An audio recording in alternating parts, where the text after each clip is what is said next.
the general teachings of God represent as someone who's all-loving, at least because, I mean, I grew up in a Christian household, and God is seen as a figure who's all-loving, omnipotent, all good, and it's a bit ironic with all the bad that's going on in the world. How do you justify the fact that there is so much atrocity going on, despite this supposed figure who's out there? And that's led you to a position of, you said atheism? Or agnosticism? A mix of that, and also I've never really felt any need to believe. I've never been in any. I've never felt ever lost where I needed to find something else that was not there, which led me to God, but hasn't. Good. And yourself, Ray? I don't really believe in like a material, like interventionist gods as such. But I think the concept of God, even if it's not, you know, a real divine thing, is still very important.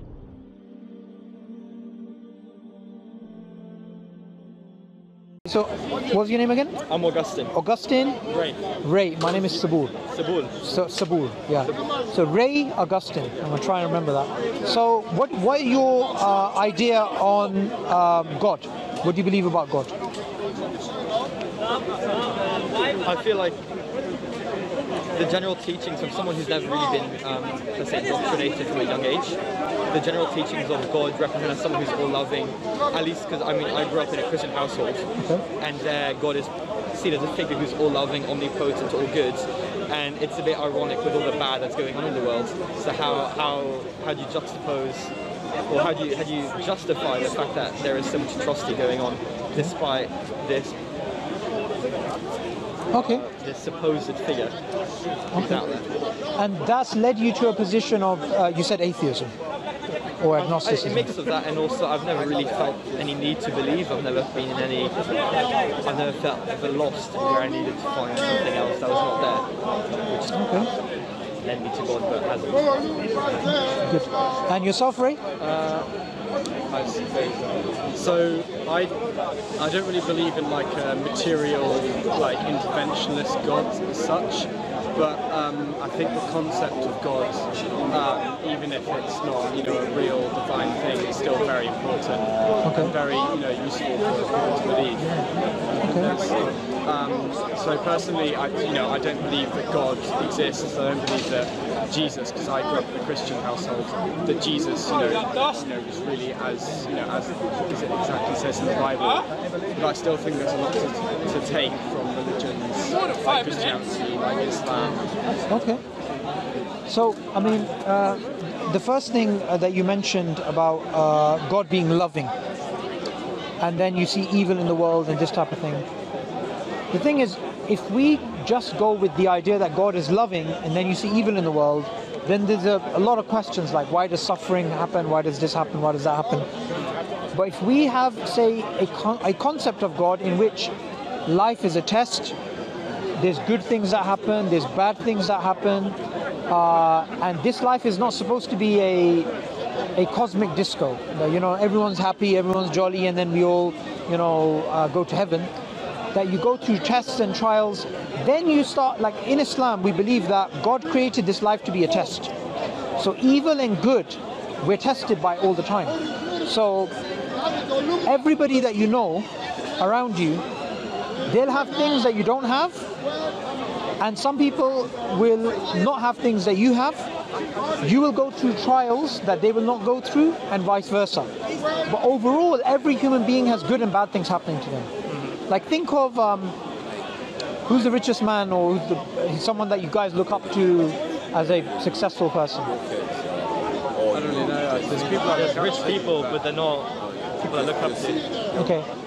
So, name a famous celebrity who you would look up to. I mean, if you're going to go rich, I'd probably choose Bill Gates or something. I mean, out of all the billionaires, out of all the billionaires, I'd probably choose like Bill Gates. Bill Gates, Musk, maybe Elon Musk. Musk is a bit fucked too. Yeah, they're all a bit fucked. Okay.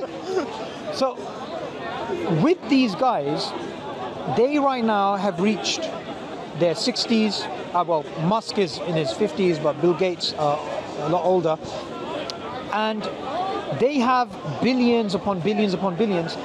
And you would think that they have something that you don't have. But they would give up their money to have your youth. And people are investing in anti-aging stuff and how to escape death and this type of thing. So each human being has something that other human beings don't have. Also that in today's society, we're told, if you have X, Y, Z, you'll be happy, right? So for example, for youngsters, if you have a lot of money, if you have a lot of status and followers, if you have a lot of women around you, if you're famous or whatever, this will give you happiness. If you look at people that have had those things, it didn't lead to happiness. I don't. Like you were listing things that people tell you make you happy. I'm saying maybe believing in Islam. I was told that believing in Islam you become incredibly happy. I was just adding to your list. Okay, so I'll give you an example of someone that I like to think of. Right? You guys heard of Jim Carrey? No. Dumb and Dumber, Yeah. Liar, Liar, right?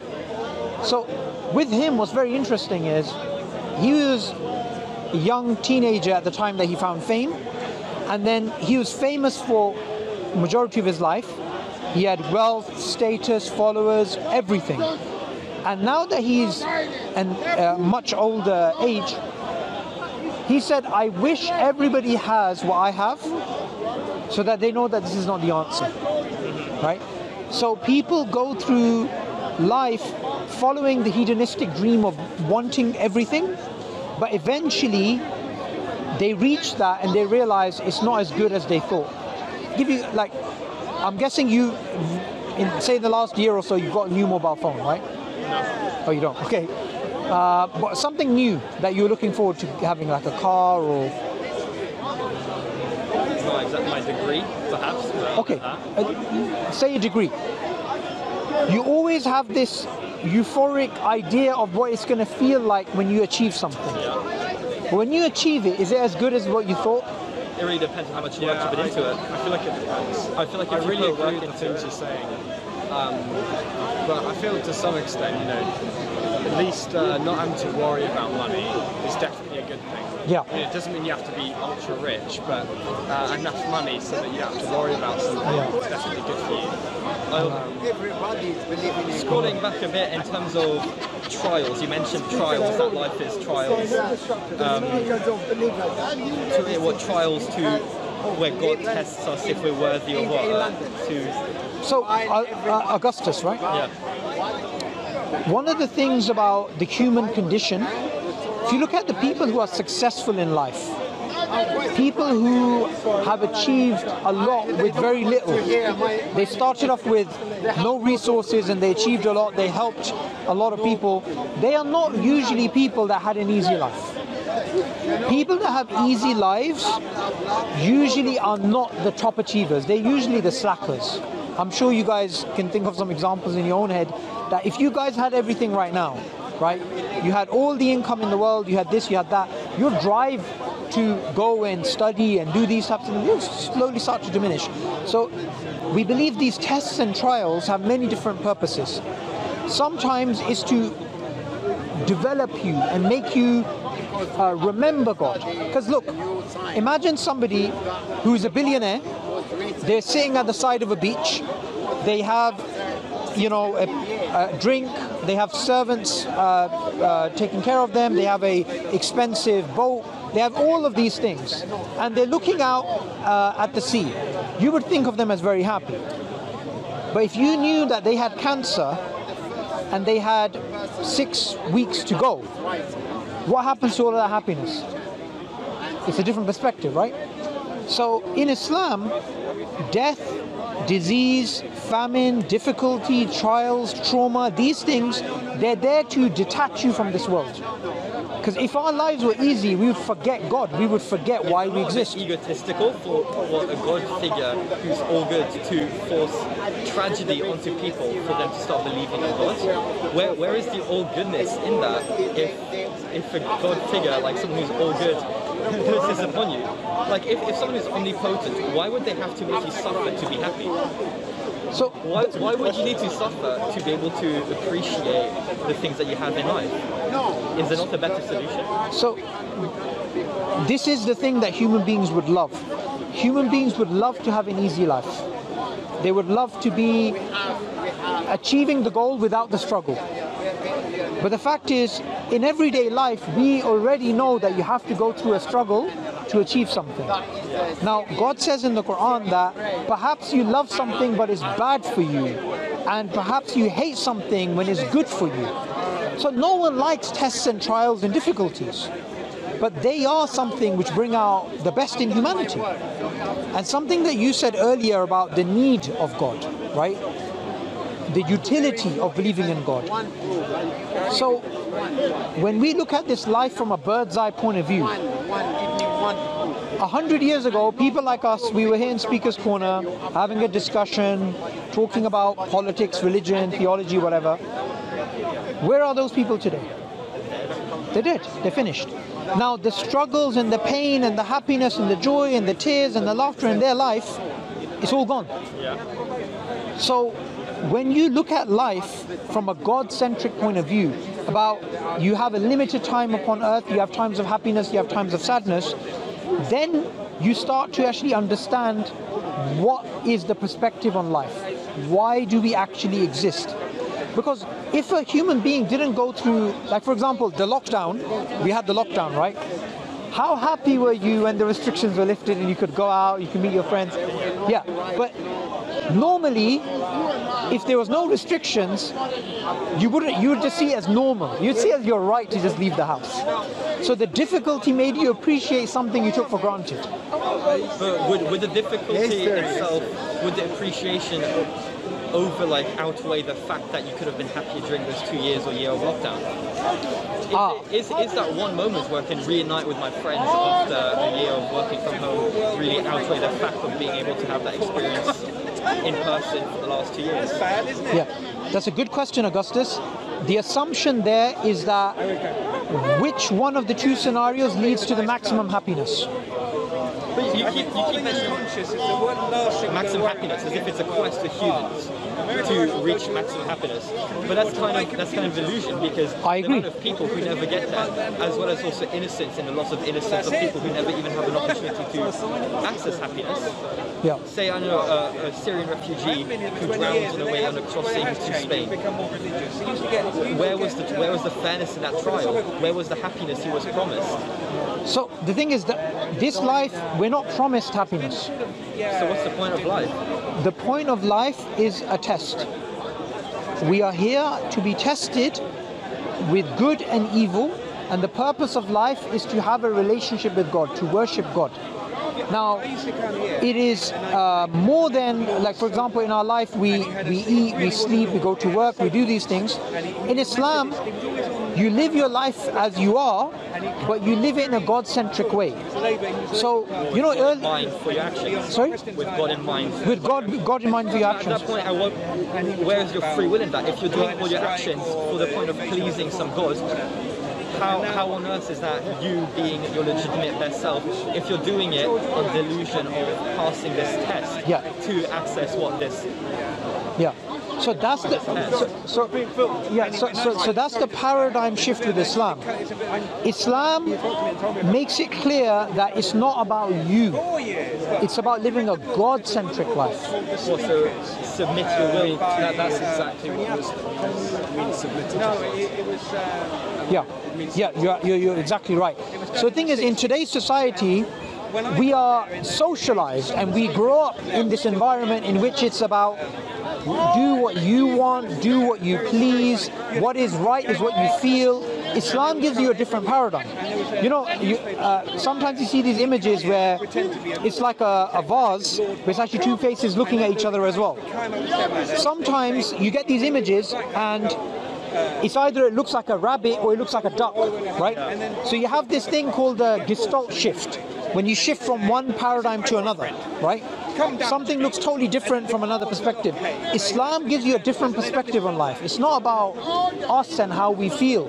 It's about the submission to the Creator, and in that submission, God promises you will have peace of heart. I do really agree with lots of things that you're saying, and when I've spoken to Muslims before, I think the Muslim perspective is really beautiful.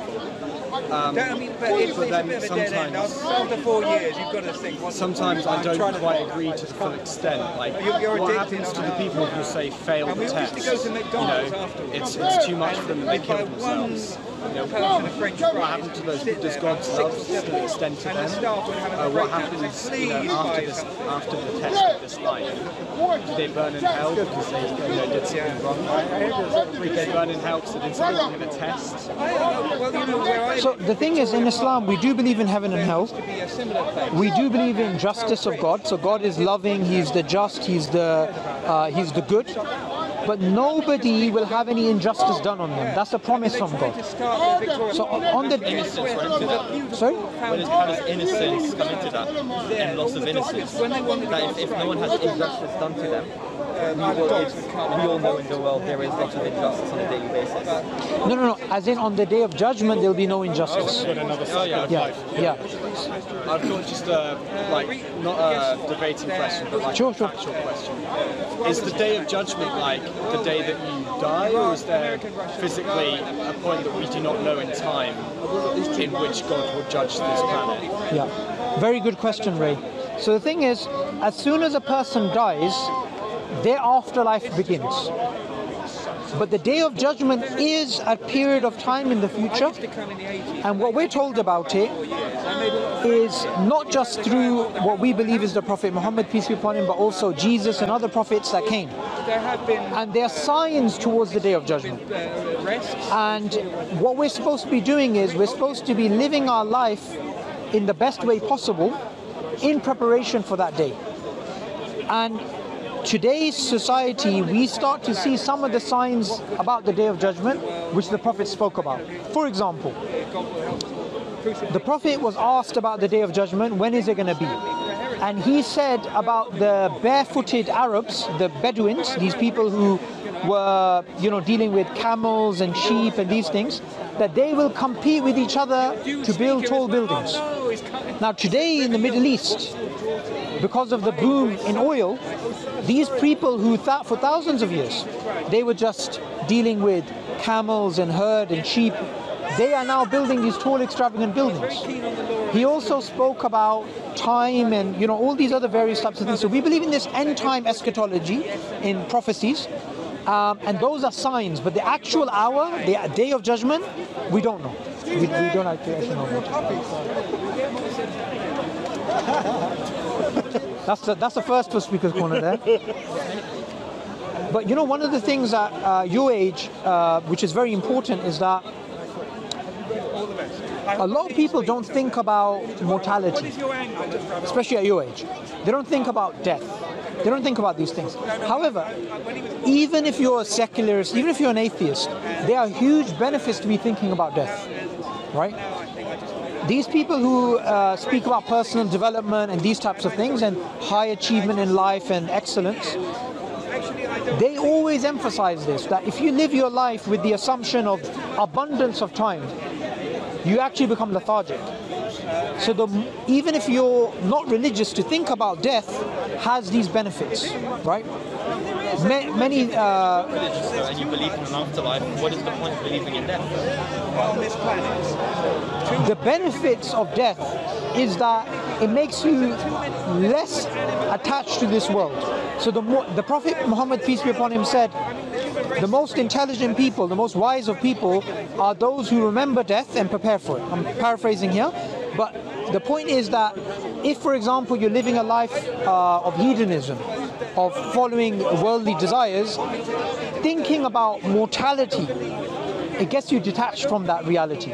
And it makes you think about higher, bigger things. What about, not about the teachings of Islam, what about the actual material existence of a God? So, I believe that the most stupid thing you can do is believe completely one way or the other. Somebody is to say there's zero chance that there exists a God, regardless of what the teachings actually say, there's 100% chance that there is a God. Because in my opinion, the teachings of religions are important, even if there isn't a God, because they can say things which are important for you to know how to live your life, regardless of if you're going to be judged afterwards. Right. I wouldn't agree with that. I would say what would be irrational is not to think about the question. Because some people, they make a decision either way without thinking about it, right? So I do believe there is a God, and I do believe that if one is to use their reason and their logic and their natural disposition, they will arrive at that. Because sometimes God is strawmanned, right? Like we have an idea of a man in the sky with a grey beard throwing down. Like you said, Yeah. skydiving. Yeah. But we believe, He said he thinks that's ridiculous. we believe, and you know, the same with Jesus and Moses and all the other prophets, that God is transcendent, nothing like a human being, nothing like a physical thing. That's where I agree with Islam so much more than Christianity in that sense. Well, even Christianity, you see, a lot of what we consider today as Christianity is not from Jesus, because Jesus believed what we believe, right? It came later. You had interpolations, you had Greco-Roman influences, Hellenistic thinking upon the Bible. But the prophets of old, Jesus, Moses, and the prophets, they taught transcendent creator, you know, beyond space and time. One of the things we learn in Islam is, if you imagine what God looks like, that's not God. Like, he's beyond any comprehension. What does Islam teach of like the beginning of humanity? How is humanity formed? And how does that intercalate with science? Because I don't think that science and religion are mutually exclusive at all. There are some points in which the teachings of religion and teachings of science do come into conflict. Yeah. Like in Christian culture, you've got some people saying Adam and Eve 6,000 years, and then you've got the science, which I think is just true. There's, you know, Humans go back thousands of years what before. does Islam Yeah. argue? There's a very complex way of doing it and a simple way of doing it. I'm going to simplify it. But for more information, I can give you some other stuff. In Islam, we believe that science is a beautiful thing. You look out at nature, you apply your reason, you try to understand the workings of the world. Islam furthered science incredibly. Yeah. Like, Because we consider it a form of worship. And even God in the Quran, he refers Yeah. Do you not think? Do you not reflect? Yeah. So we don't have a problem with science. We embrace science. But as Muslims, we believe in miracles. So for example, God created the world. He created the system of the seasons. He created reproduction.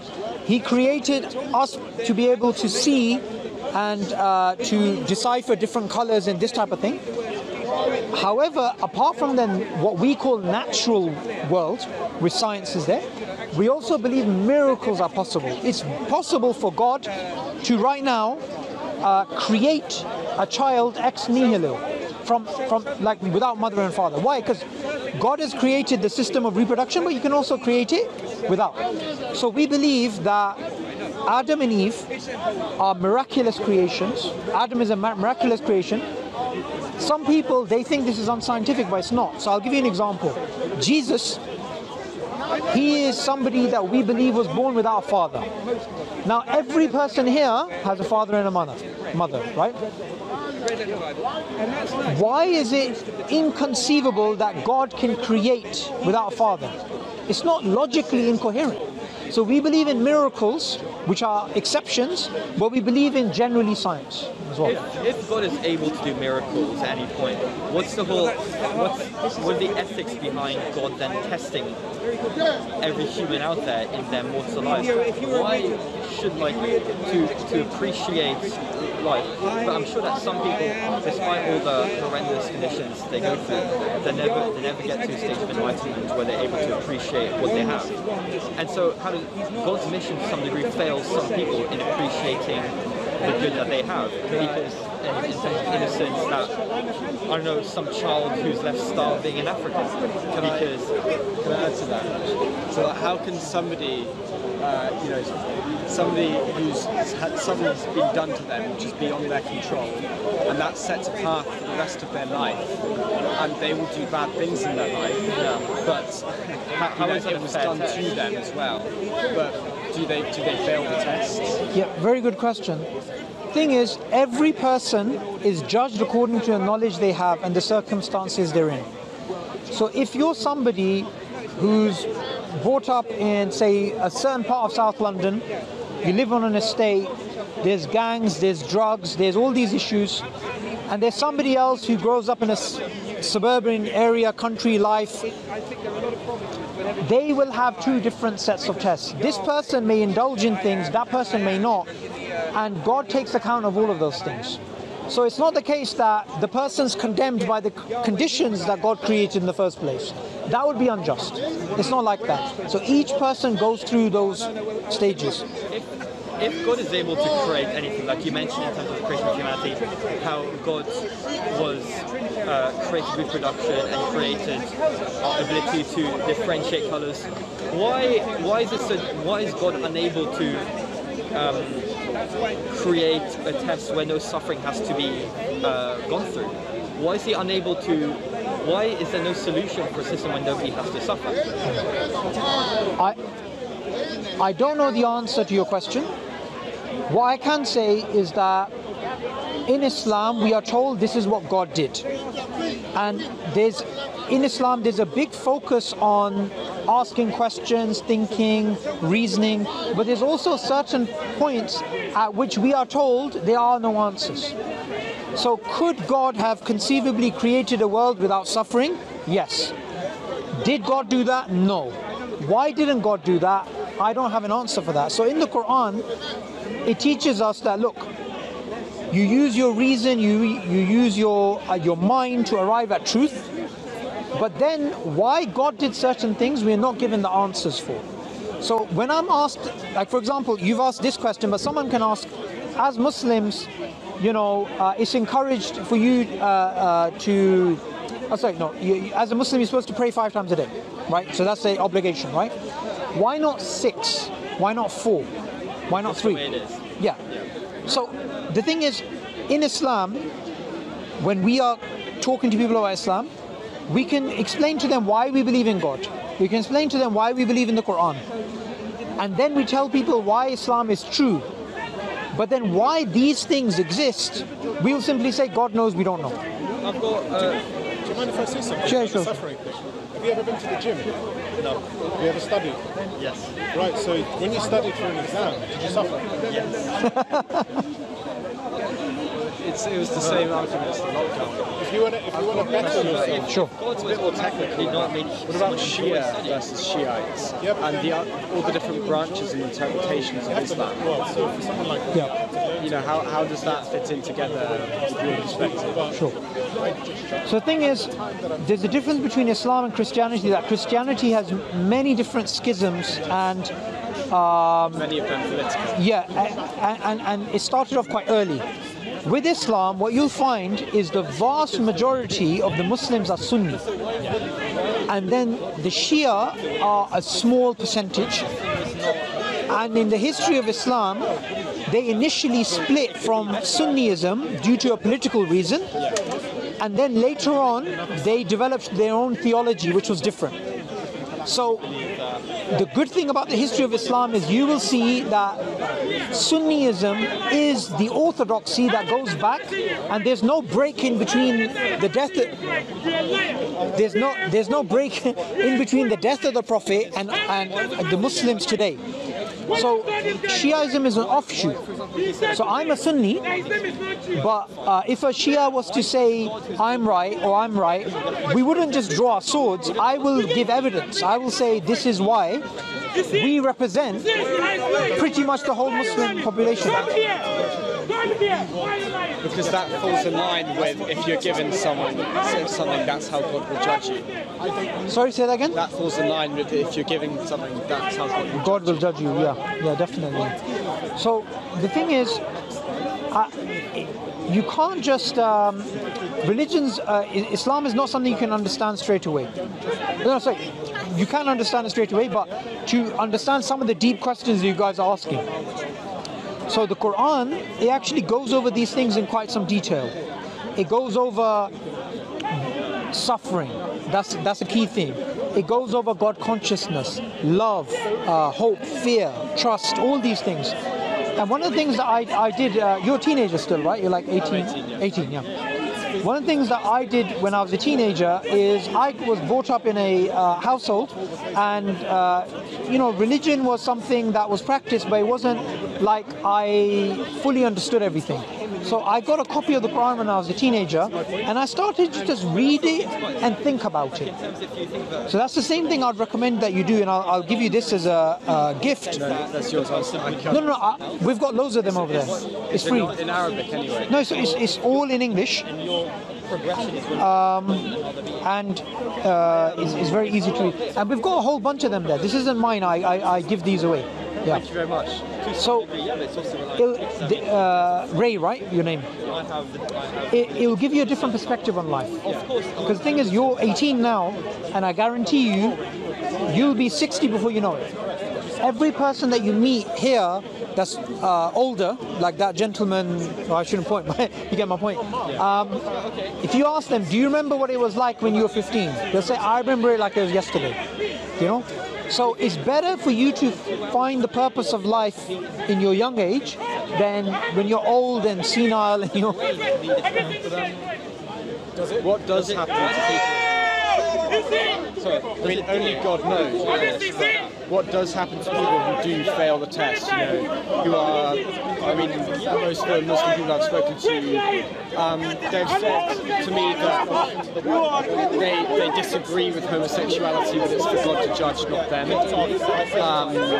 But what about stuff like, you know, suicide? Is that failing the test? Is that like a straight pass into hell? Islam teaches suicide is forbidden. Now, as Muslims, we know that in our religion that this is forbidden and this is a path to destruction and hellfire. However, if somebody's never heard of Islam and they were gone through an emotional breakdown, mental breakdown, they kill themselves, again, that's up to God. You're only accountable in Islam, Ray, for what you know. So, a Native American living out in some random place, never heard of Islam, lives, dies, he's not accountable for that. People are only accountable for what they know. What I'm getting from you is so some of my family is very religious in Christianity, and actually that's part of what pushed me away from religion in the first place.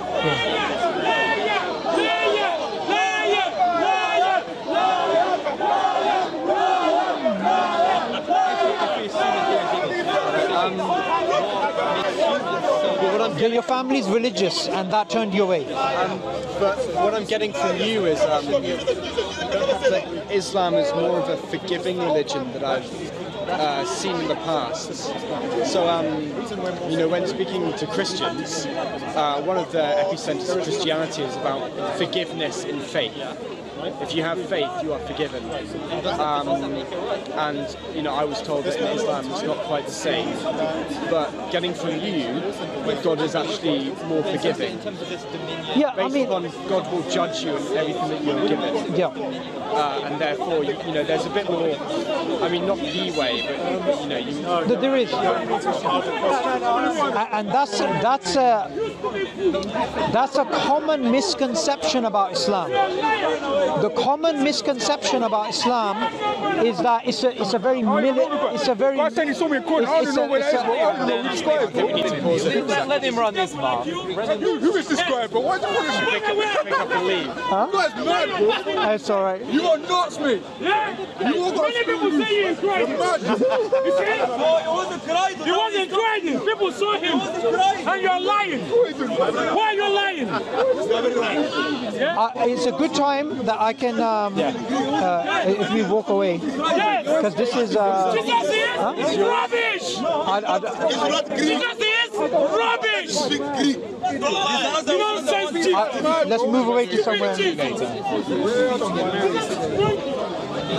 That was really crazy. I tried to talk to them earlier. Huh? I tried to ask them about the religion. They didn't even want to question.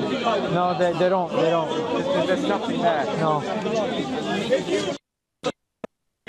Assalamu alaikum. How you doing? Good, come with me. Come back, let's talk here. Okay, that's fine. So we could finish off the conversation. What's it called? Your last thing, what was it? Yeah, about forgiveness. So there's that misconception that Islam doesn't have that level of forgiveness that Christianity does. And again, that's not true. There are quite a few misconceptions like this, and that's understandable because we're a different civilization and stuff like that. But you'll get the answers again and again in the Quran. Because the thing about the Quran is, it's there to be accessible for everybody. It's not a scripture which is, you need a PhD, you need someone sitting with you. I thought it was only written in Arabic because I have friends who are from other Muslim countries, for example Bangladeshi, and they have learned Arabic to read the Quran. Is that just so they can read it in the original? Yeah, that's the original, that's the translation. So translations will always be a shadow of what the message, right? But that makes no difference in terms of you getting the gist of the message. That's going to be the main thing. But I'd like to, what's it called? Do you have an email address? Yeah, I do. I can email you some other resources, and we can be in contact. If you have any... I can't guarantee a lot. I'm quite a busy person. I will definitely try and read this. I'm very interested in Islam. Definitely. But I can't guarantee a lot of education. No. That's absolutely that's absolutely fine. There's actually an email address. If you have questions, you will find an email address on the inside page as well. It's, I think, somewhere. It's somewhere in here. Whose email address is this? It will go to the organization I work for. Okay. So, I mean, if you got any questions on Islam... Did your organization translate this? Or? We didn't translate this, but somebody that worked for us, he previously translated it. This is one of the latest translations. It's quite easy to read and stuff. Yeah. Is it? It's a direct translation. There's no interpretation put into it. No, there's no interpretation, but it's like... Everyone's a little bit... No, not quite. It's kind of like this. Say in English, you have camel, the word camel. In Arabic, you'll have, I think, over 200 words for camel or something, right? So, it's not exact, something like this. But the message is the same. It's a very neutral translation. So does that mean that you're saying it's much more parabolic, it's about stories rather than individual segments and lines? If the individual words as such don't matter quite as much, does that mean it's more of the story, the Quran's got more of a message rather than having individual commandments? Oh, yeah. I mean, the Quran has, you're exactly right, parables, stories, history, a lot of focus on theology, praise of God. So it's not like, Islam is not like, when you open up the Quran, it's not about do and don't, do and don't. I mean, you do have a small part, segments of that, what's allowed and what's not allowed, but the Quran is there to change your heart. That's the main thing. The Quran mentions the heart a lot, and the thing about submitting to God is that it will give you peace of heart. That's the main thing. Science, though, I mean, is that a literal heart, or is that kind of much more metaphorical? Because we know that emotions don't actually come from the heart; they do come in the brain. It's just the heart's quite, it does feel like it comes from the heart. Yeah. So that's a more metaphorical way of putting it. It's not. They have discovered there's neurons in the heart. That's just to make the heart beat.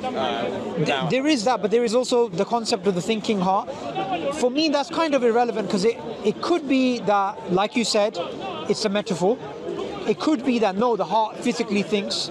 I don't know the answer. But the message is the same, whether we say reflect upon this or not. It's only a very small time. Yeah. But the thing about the Quran is that it is something which it gets people to really change their perspective on life. I would recommend you start with chapter 18. That's about young people. Yeah, it's actually a story that we also get before Islam, because you remember Islam is a continuation of the prophets of the old. Yes. And what about? So I spoke. What about reading the Quran in historical context? So, for example, I was speaking to a friend of mine, a friend I made recently at Imperial. He's Islamic, and he said he believed in the death penalty. I can't quite remember our conversation, but I was asking him, and it's the same, to me it's the same with homosexuality. Do you have to read the Quran to an extent in historical context? Because I'm not saying it's completely different, but I'm saying small things like, so Muhammad, you know, he was in Medina. So in Medina he was running a state, and he was born in Mecca, and he ran the state in Medina. You know, he's running a tight ship. He needs to make sure that people are coming in line. So I've heard the story of the Jewish man, and then that led to all Jews being expelled. I mean, in the historical context back then, you know, that's very much, you know, justified. But nowadays, with such extreme acts like that, still be justified. Like homosexuality, I've been told, is because, you know, you were made, and then it's your responsibility, you know, to make others. And if you're homosexual, you cannot do that.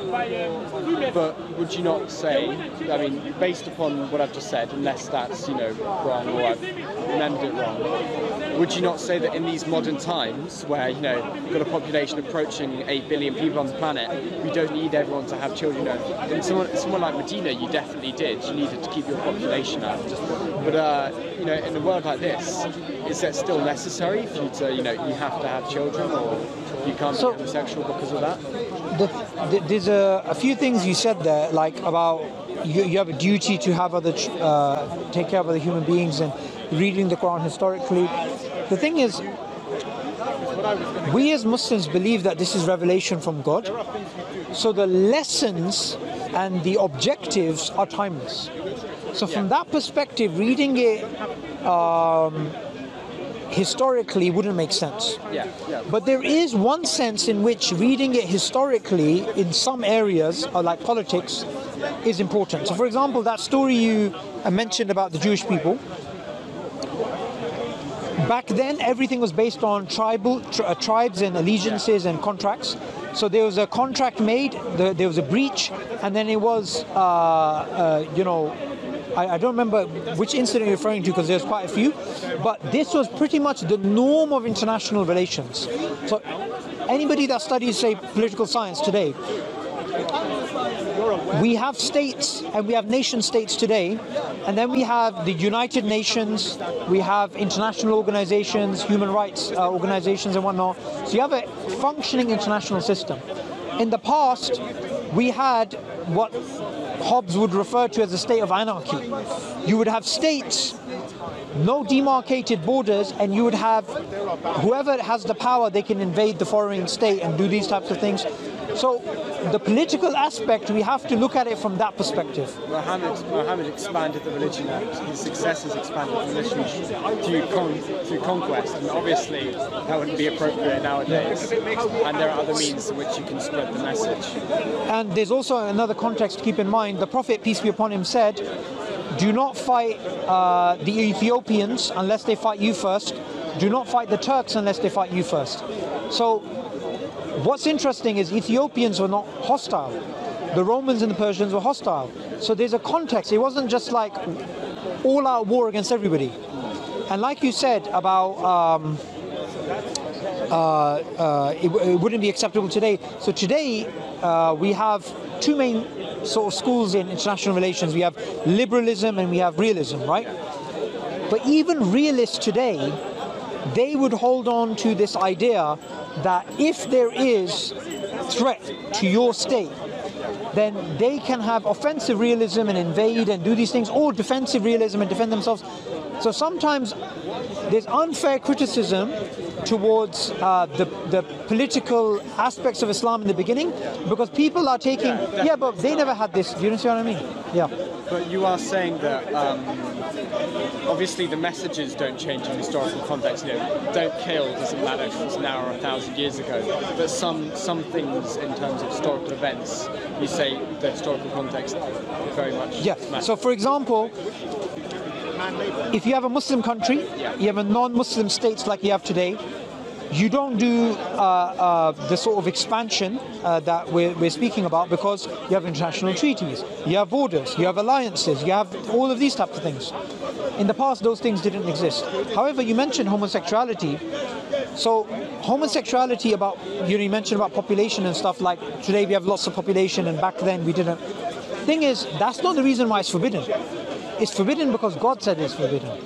So even if someone technically is a homosexual and they also have 10 children because they're bisexual, that in a way solves the problem you're speaking about, but Islam will still forbid it. Likewise, pig in Islam is not allowed. I was going to ask that. Yeah, but why is it not allowed? God said so. Yeah. You see, so there's certain things. God. Yeah, trusting God. So there's certain things. Like I said, I can show you, Ray, why Islam is true, but why Islam has X, Y, Z, we don't know.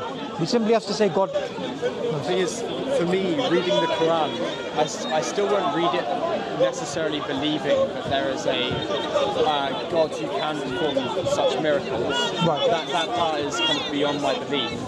But regardless of that, I think that there's a lot that I can learn from the Quran. In my opinion, the Quran and other books were made by, millennia of thought, and you hear me out, it's not directly, but in my opinion the Quran is made, it's a truth in how people can work and how people like a pragmatic thing. Personally, exactly. I think in my belief it's less about true submission to a real God, but more pragmatic. This is the best way to live. I see that, and I think most people think that about religion. I would obviously not believe that. At the same time, in Islam, when it comes to evidence and proof, Islam doesn't shy from it. So as Muslims, for example, I wouldn't say to somebody, believe and that's it. I would actually try to reason and try to give rational arguments. So one of the things about the Quran is the Quran helped science flourish. Why? Because the Quran itself as a book is a book of critical reasoning. It gets you to think. It gets you to reflect. The Quran teaches you not to accept the norms of your society, right?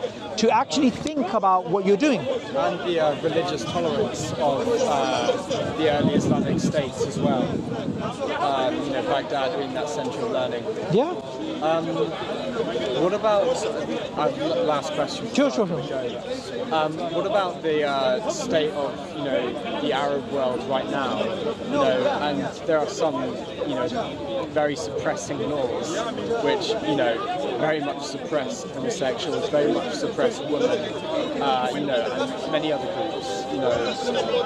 Would you say that they are in direct affront to the Quran? Well, the thing is, I don't want to talk about those states because those are post-colonial states. Yeah. Oh yeah. Which are, what I would say is that, say for example, it's definitely not without its historical context. Yeah. Well, let's put it this way. Say there is a state that we can look back at in history. You, Ray, could look at the laws of that state which are being applied according to the Quran, not somebody else. And they are, according to you, oppressive. Because you will say, for example, that hijab is a choice. Not so much hijab, more kind of, homosexuality being illegal. Yeah, okay. Until recently, women not being able to drive. Yeah, so the women not driving, that's not to do with Islam, that's just whatever it is, but for example, hijab being enforced, homosexuality not being allowed, what else? I don't know. There's so for example, in Islam, objectification of women is criminalized. Yeah. So you can't have a woman who says, I want to make income on selling pictures of myself or wearing revealing clothes. Islam will say, no, you're not allowed to do that. Now, someone who's brought up in an egalitarian society, they'll say that's oppressive. Or about homosexuals, say two homosexuals holding hands in public, or... Would it not be their right to get it wrong and then for God to judge them, you know, at the end, rather than the state to come in and say so? Yes, so that's... Can you not give people the opportunity to get things wrong for the sake of freedom and then trusting God? I mean, obviously, I don't... No, I understand what you're saying. Pornography, it's disgusting. It shouldn't really be allowed. It should be criminalised. There are things that the state can do, but I think to an extent you should trust in God and not the state, and allow people to do things wrong, you know, as long as they're not, you know, very badly wrong. See, that idea is very popular, and obviously it's difficult to draw that line. Yeah. But it's obviously not all the way over at one end of the spectrum. So, again, like I said previously, I can't explain to you the whyness of it, but what we're taught in Islam is God teaches us to judge by the apparent and to apply the laws that He has legislated. So, for example, if somebody is in a business and they want to open up a chicken farm, they want to open up a vegetable store, they want to do whatever, you do what you want with your life. Okay, you want to marry whoever you want to marry, you marry whoever you want to marry. So Islam doesn't get involved in those things. But things to do with the public interest, whether it comes to the moral side of things or the political side of things, Islam has certain restrictions which restrict the freedoms which are natural in a liberal state. Now, I'm not going to shy away that there is a direct contradiction between what we are used to growing up in a liberal state and what Islam teaches. And people, even Muslims who are brought up in these liberal states, they may even feel uncomfortable at those things. But the fact is, those are legislated, we believe, by God. So for example, you may get some liberal-minded Muslims who are like, hijab's a choice. And Islam says, no, in a Muslim empire, hijab is not a choice, it's state enforced. Likewise, for example, a woman is supposed to wear modest clothing, and say a woman says, no, for example, according to what you said, let people learn by their mistakes. Islam doesn't allow that freedom. What about the other way around though? Should men be modest as well? Should men wear something which is, you know, a bit more covering? Yeah. You know? So men are not allowed to, for example, flaunt, right? Men are not supposed to attract the other gender by, as you know in Islam it's all about marriage. You can't have boyfriend, girlfriend and stuff. So men have those restrictions as well, but they don't have it to the extent that the women do. So the woman has to wear a hijab, a man does not. Why is that? That's just God's law. So the other thing is, look, that's the point for me where I start to think, you know, I want to let my girlfriend, you know, do what she wants. You know, I think, you know. And that's the thing where Islam contradicts human desires. So one of the things in Islam is that which really puts which is about how much trust you have in God then. Yeah. Rather than what you think is right personally. Yeah. So for example, as a man, you could make yourself look more attractive if you were clean shaven or if you had a goatee or whatever, right? But if you grow a beard, right, it makes you less attractive as a man. It can do, right? Also, as a man, you want to, and I'm going by societal standards because sometimes beards are really fashionable, sometimes they're not. As a man, you want to go into business, right? You can't in Islam take out a loan on interest. Interest is forbidden. So for example, I'm paying rent. In Islam forbids me from getting a house on interest, getting a house on mortgage, which puts me in financial more difficulty than I would otherwise. But how would you get a student loan to go to university? Surely that's more harmful than good. No, but student loans are different. Can you? Well, they don't have student loans when the Quran is written, though. Right? Can you weigh up certain laws when you're trying to apply the laws of God in your own life? Can you weigh up one law against another law and say, I think, which contradict each other in a certain situation?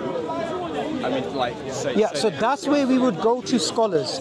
Like an average Muslim doesn't do that. Okay. But you see the Islamic model, remember I said to you the vase and the two faces looking at each other? It's a paradigm shift. So the Islamic economic model is based upon spending, not saving. So in an economy in which you have interest, if you take your money and you stake it, you get free money in your way. You get interest. Islam teaches you to spend money to make money, and also there's state-enforced charity. So anybody who... Zakat, yeah. Do you know a lot of stuff? So a lot of people will say that goes against my freedom, it goes against this, it goes against that. But the thing is, there's many things in Islam which they're not in conflict with what we want. But there's some things in Islam which are like, for example, you're a young man, you're 18 and stuff. Now, when you're a young man, you see an attractive woman walking past, you naturally look. That's what young men do. Or, you know, like, for example, young people, they have boyfriends, they have girlfriends, they have these things, or they go partying, they go drinking. You have indulgences like, you know, alcohol and weed and, you know, these types of things. But these fun things, Islam says you're not allowed to have them. Again, and it's very difficult sometimes. And if it wasn't, like, for example, when I was growing up, if it wasn't for my love of God, these things would overwhelm me. But that's the thing, Islam teaches you to not be a slave to your own desires, not be a slave to society, but be a slave to God. To love God more than you love yourself. Yes. And a lot of people find that very hard. Yeah, no, but I think that kind of gets to the core of a lot of where, you know, your, you know, Augustine's like slight disagreements were. You know, ours were more kind of personal centered, and yours were more God-centered. Anyway, it's been a pleasure to talk to you. It was great. Have a nice day. We're here every Sunday, so join anytime you can. Great. Ray and your friends Augustus. Good. See you later. Assalamu alaikum brothers and sisters. Hope this video was helpful for you. This may help others too, so please consider sharing, and we will bring more videos in the future inshallah. So consider subscribing and you won't miss any. Jazakallahu khairan.